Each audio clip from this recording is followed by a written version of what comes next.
नमस्कार साथियों, मेरा नाम है हरीश वर्मा। मेरे चैनल टीचिंग टॉक में स्वागत है। साथियों, आज मैं पढ़ाऊंगा मौर्य वंश के प्रशासन के बारे में। क्योंकि मौर्य वंश के जो 3 राजाएं थे ना, चंद्रगुप्त मौर्य, बिंदुसार, राजा अशोक, इन्होंने बहुत सारे ऐसे कार्य किए जो वर्तमान भारत में भी उसी कॉन्सेप्ट के अनुसार हमारा देश चल रहा है। इसी कारण इनका जो वीडियो रहेगा वो काफ़ी लंबा रहेगा और 1 से 2 वीडियो और आ सकते हैं मौर्य प्रशासन के बारे में। ठीक है, यहाँ से मेंस में तो क्वेश्चन आता ही है और वैसे देखा जाए तो प्रीलिम्स में भी हमें बहुत सारे प्रश्न यहाँ से देखने को मिलते हैं, तो हमें बहुत बारीक नज़र से इस पर फोकस करेंगे। ठीक है, तो साथियों आइए हम पढ़ते हैं मौर्य प्रशासन। ठीक है, मौर्य प्रशासन में मौर्य तो आपको पता है, ये मौर्य वंश है, इसी कारण मौर्य है शुरू में। और प्रशासन का मतलब क्या होता है हमें अच्छे से समझना पड़ेगा। दरअसल साथियों, प्रशासन ना 2 शब्दों से बना हुआ है।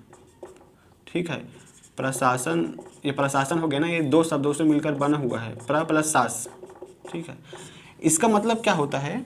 उत्कृष्ट तरीके से देखभाल करना होता है प्रशासन का मतलब। ठीक है, अब किसकी उत्कृष्ट तरीके से देखभाल करना, तो आंसर आएगा प्रशासन के माध्यम से कि वहाँ की जनता का, ठीक है, वहाँ का साम्राज्य का, वहाँ का राज्य का उत्कृष्ट तरीके से देखभाल करना ही प्रशासन है। आपने गौर किया होगा साथियों, कोई भी राज्य सरकार या केंद्र सरकार बिल पास करता है ना संसद में, तो दो चीज़ें से ही संबंधित बिल पास करता है। सबसे प्रमुख बिल पास क्या करता है कि हम जैसे आम लोगों की भलाई के लिए बिल पास करता है।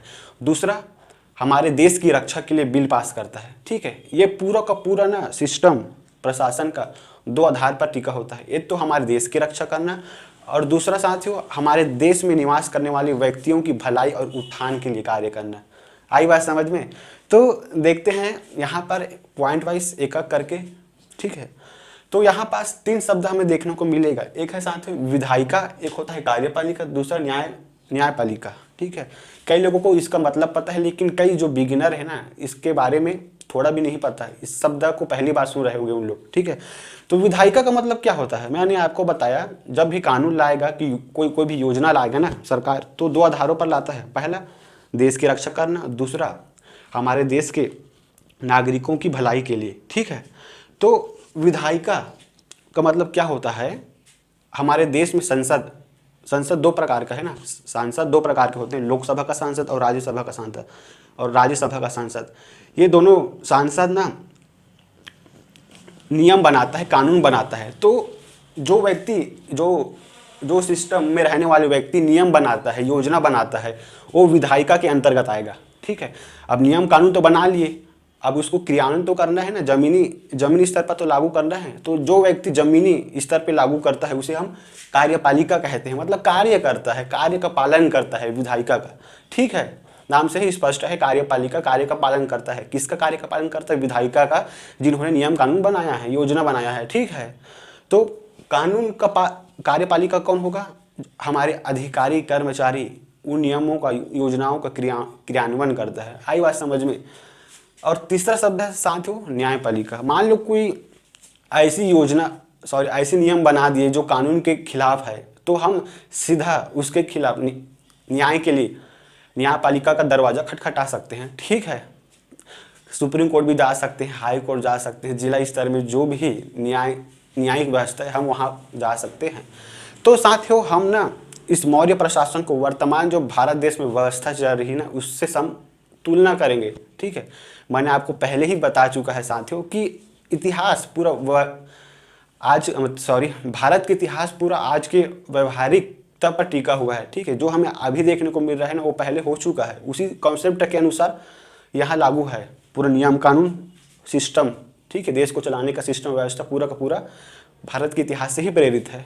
ठीक है, तो मौर्य प्रशासन में विधायिका, कार्यपालिका, न्यायिक प्रमुख राजा ही होते थे। ठीक है, मतलब राजा कानून भी बनाएगा, लागू भी करवाएगा और न्याय भी करेगा। ठीक है, मतलब तीनों हक, तीनों जिम्मेदारी मौर्य प्रशासन में राजा को था। लेकिन हमारे भारत देश में ऐसा नहीं है। ठीक है, शक्ति पृथक्करण पर बेस है हमारा भारत का व्यवस्था। विधायिका मतलब कानून कोई अलग बनाएगा। ठीक है, कार्य का मतलब नियम कोई और बनाएगा, उस नियम का क्रियान्वयन कोई और करेगा, और न्यायिक व्यवस्था कोई और करेगा। ठीक है, मतलब तीनों का काम अलग अलग क्षेत्रों में अलग अलग लोग करते हैं। आई बात समझ में? तो विधायिका, कार्यपालिका और न्यायिक प्रमुख है हमारे राजा मौर्य प्रशासन के। ठीक है साथियों, चूंकि इतने बड़े साम्राज्य का, इतने बड़े प्रांत का राजा सिर्फ संचालन नहीं कर सकते, तो उसके सहायता के लिए बहुत सारे अधिकारी कर्मचारी हमें देखने को मिलता है। ठीक है, तो यहाँ पे हम उसी अधिकारी के बारे में वर्णन करेंगे जो हमारे लिए एग्जाम में आ सकते हैं। ठीक है, तो हमें तीर्थ शब्द देखने को मिलता है। तीर्थ कौन थे? तो उच्च स्तर का अधिकारी थे। आई बात समझ में? जो ये उच्च स्तर का अधिकारी थे ना, तीर्थ, वो राजा की सहायता के लिए था। ठीक है, जैसे वर्तमान भारत में क्या है, पूरा भारत देश को विकास के पथ पर अग्रसर करने के लिए पूरे भारत के विषय क्षेत्र को लगभग 65 भागों में बांटा गया है।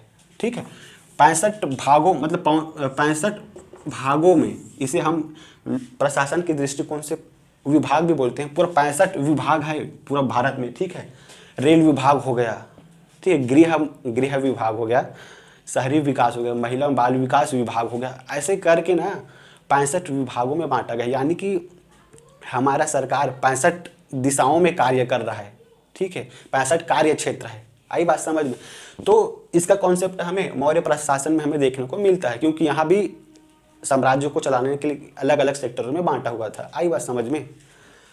तो साथियों, सबसे पहले हम देखेंगे सबसे प्रमुख अधिकारी कौन था? समाहर्ता।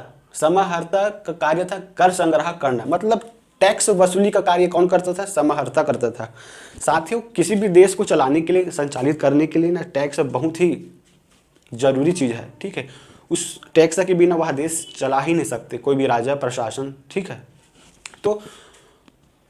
तो ऐसे अधिकारी जो कर संग्रह करे, ठीक है, जनताओं से, उसको हम कहेंगे समाहर्ता। ठीक है, अब दूसरा नाम सन्निधाता का आता है, जो राजकीय कोषाध्यक्ष होता था। ठीक है, जहाँ पर कोष पैसा रखा जाता था उसकी सुरक्षा कौन करते थे? सन्निधाता करते थे। ठीक है, न्यायिक प्रणाली में हम देखते हैं साथियों, फौजदारी मामले को कंटक शोधक देखते थे, कंटक शोधन देखते थे। फौजदारी मतलब होता है हत्या हो गया, चोरी, डकैती, ये सभी मामले को फौजदारी मामले कहते हैं। आई बात समझ में? दरअसल न्यायिक व्यवस्था को दो मामलों में बांटा गया, एक होता है फौजदारी, एक होता है दीवानी। ठीक है, फौजदारी मामले के अंतर्गत हत्या, चोरी, डकैती आता है।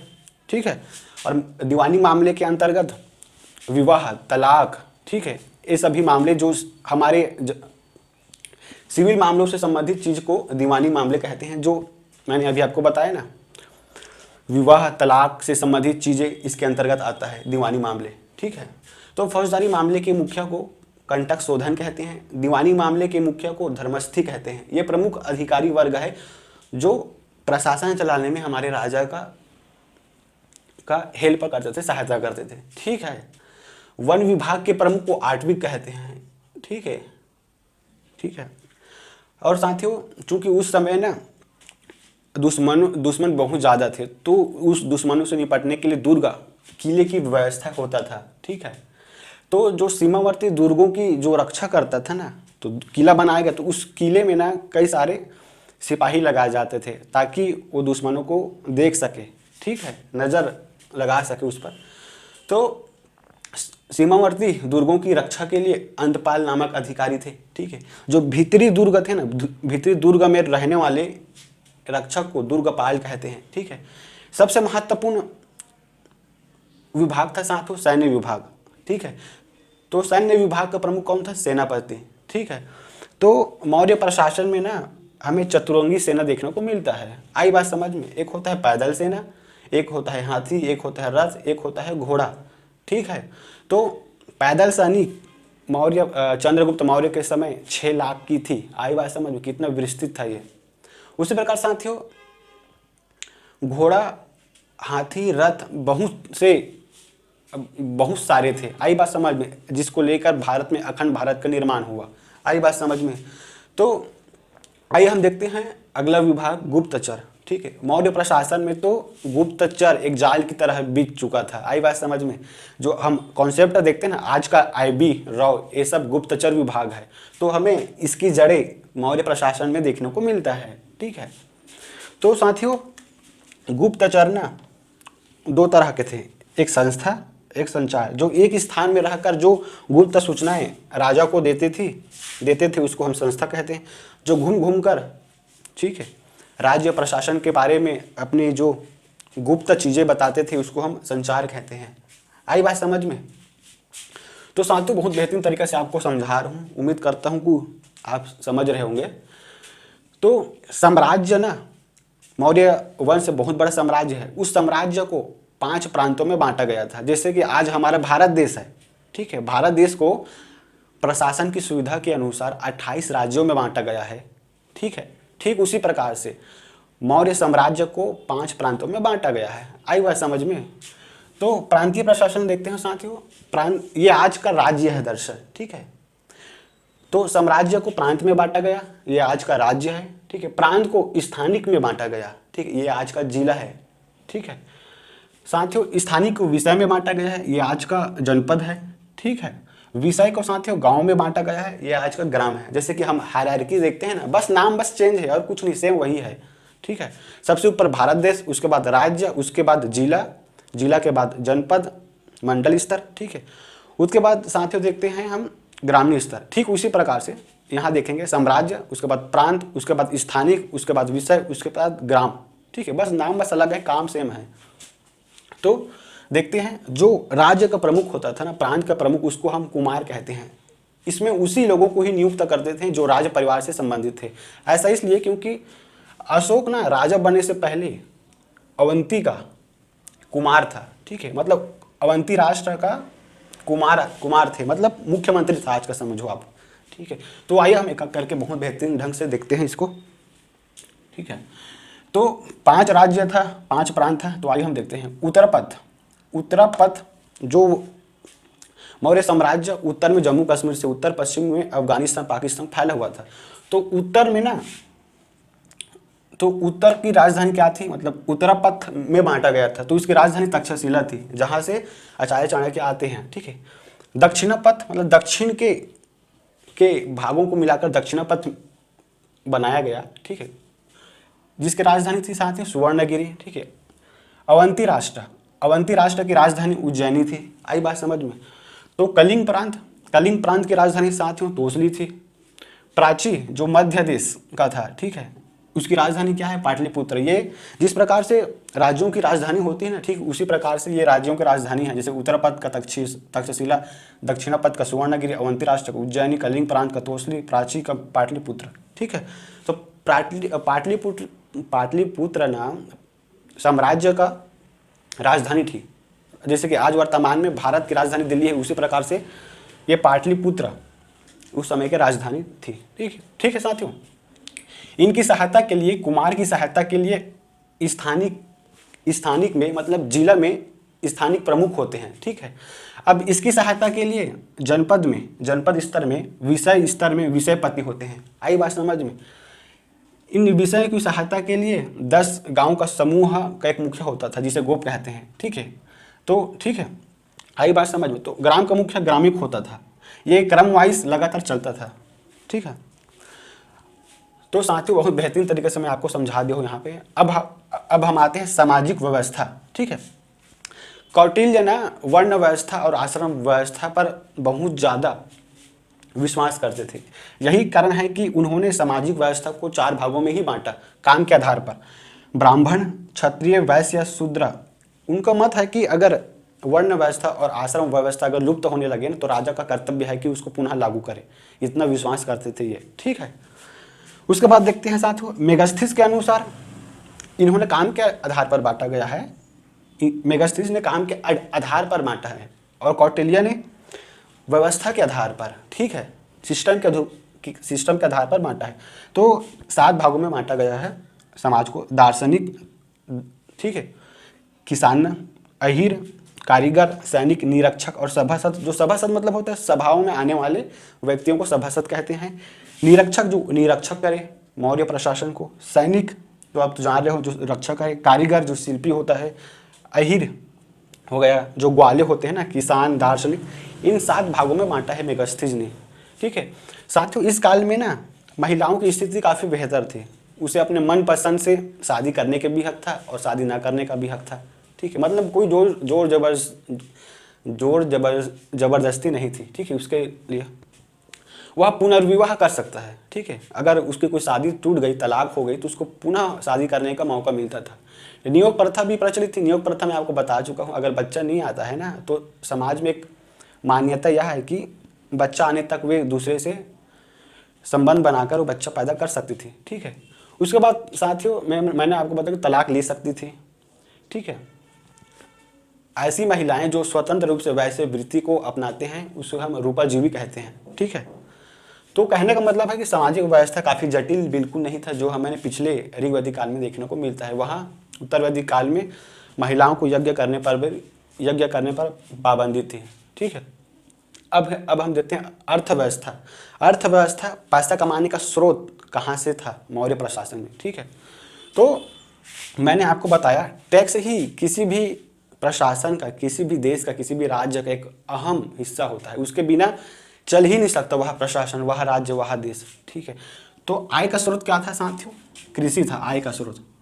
ठीक है, तो इस कृषि की उपज का ना 1/6 से 1/4 तक टैक्स लेते थे वहाँ की सरकार, वहाँ के राजा। ठीक है, तो आय का स्रोत कृषि था। कृषि से 1/6 से लेकर 1/4 तक टैक्स वसूलते थे। मेगास्थनीज ने कहा है कि यह टैक्स व्यवस्था काफ़ी कठोर था। अगर कोई टैक्स नहीं देते थे ना, खासकर बिक्री कर, तो उसको मृत्यु दंड से सामना करना पड़ता था, यानी कि टैक्स देना ही पड़ता था, इसमें कोई छूट नहीं था। ठीक है, इस कार्यकाल में हमें प्रमुख उद्योग के रूप में सूती वस्त्र देखने को मिलता है। आई बात समझ में? सूती वस्त्र। ठीक है, व्यापार में मुद्रा का प्रयोग हो चुका था। इसके पहले हमने देखा है कि मुद्रा का प्रचलन नहीं हुआ था, सिर्फ वस्तु विनिमय ही होता था। उस वस्तु विनिमय के माध्यम से ही व्यापार होता था। लेकिन यहाँ हमें मुद्रा का प्रचलन देखने को मिलता है। प्रमुख मुद्रा क्या था? मयूर मुद्रा, पर्वत मुद्रा। आई बात समझ में? मैंने आपको बहुत अच्छे से समझा दिया है। ठीक है, उम्मीद करता हूँ कि आपको बहुत अच्छे से समझ में आए। 1 से 2 वीडियो और आ सकता है मौर्य प्रशासन के बारे में, क्योंकि काफ़ी लंबा है। यहीं से मेंस में क्वेश्चन आता है, तो जाहिर सी बात है मैं इसको पढ़ाऊँगा ही। आपको ऐसा एक भी क्वेश्चन नहीं छोड़ूंगा जो एग्जाम के बाहर आए। ठीक है, तो मेरे चैनल को सब्सक्राइब करना साथियों। जय हिंद, जय श्री राम।